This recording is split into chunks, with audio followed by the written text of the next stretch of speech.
Assalamualaikum warahmatullahi wabarakatuh. Kita ketemu lagi di Erika Channel di episode perdana Bincang Cerdas bersama Erika. Saat ini saya berada di Kota Bandar Lampung, di salah satu universitas ternama di Bandar Lampung, yaitu Universitas Lampung.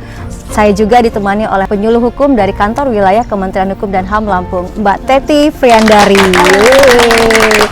Assalamualaikum Mbak Teti.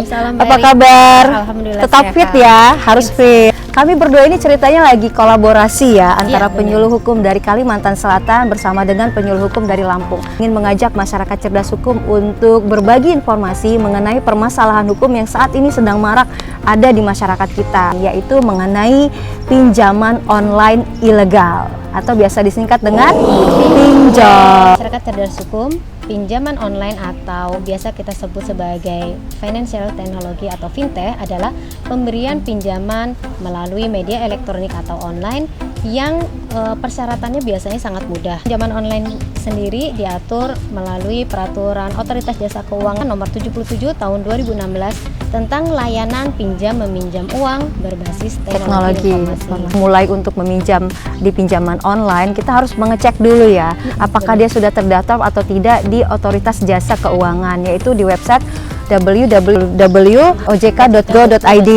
atau kita juga bisa memastikan apakah lembaga peminjaman online ini terdaftar sebagai anggota AFPI atau Asosiasi Fintech Pendanaan Bersama Indonesia.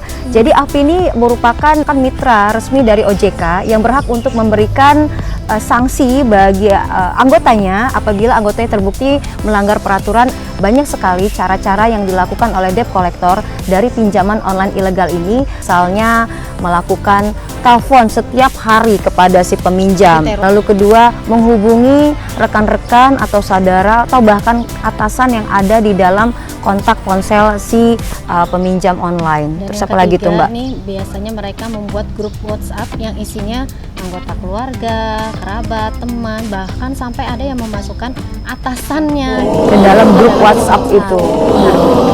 Bahkan ada juga yang melakukan penyebaran video atau foto-foto yang kalau memang di ponselnya itu ada yang berbau pornografi, ini disebarluaskan ke grup WhatsApp tersebut. Dalam ketentuan yang diatur oleh Peraturan Otoritas Jasa Keuangan Nomor 1 Tahun 2013 tentang perlindungan konsumen sektor jasa keuangan, OJK telah mengatur bagaimana pihak pinjaman online akan melakukan penagihan. Jadi ada kode etik yang harus dipenuhi oleh mereka. Pertama, perusahaan aplikasi atau pinjaman online wajib mencantumkan seluruh biaya yang timbul dari pinjaman, termasuk biaya yang timbul di muka saat pinjaman itu dicairkan, lalu bunga pinjaman, biaya asuransi, dan lain-lain. Kemudian, setiap pinjaman mempertimbangkan dan menyesuaikan ekonomi penerima pinjaman untuk pengembalian. Dan terakhir, dilarang menagih hutang dengan cara kekerasan, baik fisik maupun mental, termasuk merendahkan harga diri dari si penerima pinjaman. Terhadap perusahaan pinjaman online ilegal yang tidak sesuai dengan ketentuan yang ditetapkan oleh OJK, maka OJK berdasarkan peraturan OJK nomor 77 tahun 2016 berhak untuk 1. Mengumumkan pinjaman online ilegal tersebut ke publik, 2. Mengajukan blokir situs web dan aplikasi ke Kementerian Komunikasi dan Informatika, 3. Memutus akses keuangan dari pinjol ilegal tersebut, 4. Meminta perbankan untuk menolak pembukaan rekening tanpa rekomendasi OJK. 5. Meminta bank melakukan konfirmasi ke OJK untuk rekening existing yang diduga digunakan untuk kegiatan pinjol ilegal. Dan yang terakhir, meminta Bank Indonesia untuk melarang memfasilitasi transaksi pinjol ilegal. Kemudian, bagi perusahaan pinjol yang melakukan pelanggaran berupa penyebaran data pribadi dapat dikenakan pasal 27 ayat 3, pasal 32 junto pasal 48 Undang-Undang Nomor 19 Tahun 2016 tentang Informasi dan Transaksi Elektronik atau biasa disebut dengan ITE. Dan jika pinjol tersebut melakukan pengancaman terhadap nasabah, dapat dijerat dengan pasal 368 KUHP dan pasal 29 junto pasal 45B Undang-Undang ITE. Selain itu, apabila tindak pidana tersebut sampai berbentuk kekerasan fisik, pengambilan barang, maka dapat dikenakan sanksi sesuai dengan Kitab Undang-Undang Hukum Pidana pasal 170, pasal 351, pasal 368 ayat 1, pasal 335 ayat 1 pasca putusan Mahkamah Konstitusi. Lalu bagaimana jika kita sudah terlanjur meminjam kepada peminjaman online ilegal? dan kita menghadapi permasalahan tidak bisa bayar, sedangkan waktu deadline untuk membayar sudah jatuh tempo, denda bunga sudah makin tinggi, dan kita merasa takut dengan ancaman-ancaman intimidasi atau teror yang dilakukan oleh debt collector. Ada beberapa langkah ya Mbak ya, supaya permasalahan kita itu tidak makin berlarut-larut. Iya benar Mbak Erika.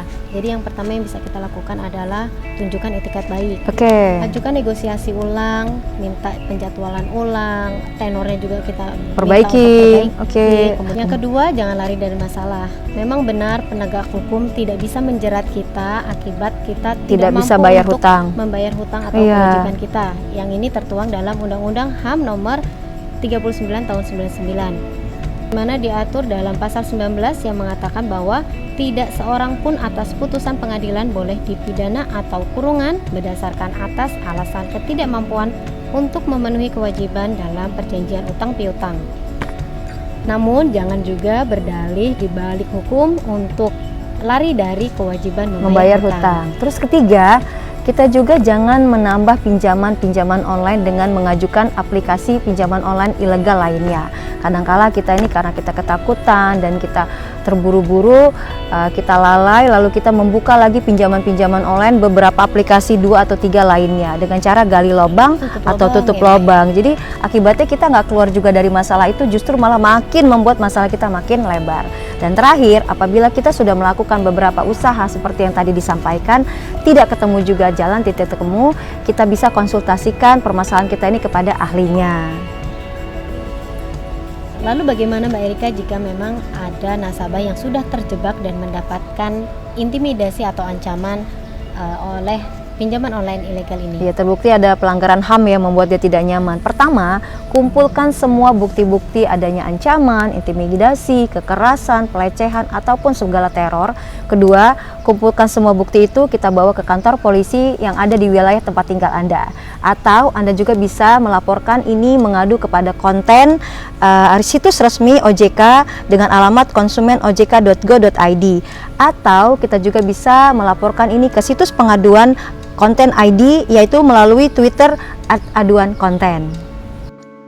Jadi kesimpulannya, ingin mengambil pinjaman online itu adalah hak semua orang. Pinjaman online itu juga memiliki banyak kelebihan yang membuat hal ini menjadi langkah pertama bagi kita apabila kita membutuhkan dana yang cukup cepat. Sebelum melakukan pinjaman, pastikan terlebih dahulu apakah jasa penyelenggara atau perusahaan pinjaman online tersebut sudah terdaftar dan memiliki izin dari OJK atau Otoritas Jasa Keuangan. Beranikan diri untuk melapor dan tetap lakukan kewajiban Anda dalam hal membayar pembayaran. utang. Selesaikan dengan cara yang beradab, baik, musyawarah, dan yang menghasilkan Win-win solution. Semoga edukasi dengan bahasa yang sangat sederhana ini membuat seluruh masyarakat cerdas hukum memahami bahwa kita memiliki hak-hak yang dilindungi oleh undang-undang dan peraturan hukum lainnya. Oke, masyarakat cerdas hukum, terima kasih sudah mau menonton Erika Channel. Sampai ketemu di episode selanjutnya. Terima kasih kepada Mbak Teti yang sudah mau bergabung. Anyway, Mbak Teti juga memiliki channel. Channelnya apa tuh Mbak Teti? Jangan lupa subscribe channel saya, yaitu Teti Friandari. Sampai ketemu di episode selanjutnya. Wassalamualaikum warahmatullahi wabarakatuh. Salam cerdas, salam pembaharuan, dan kumham pasti.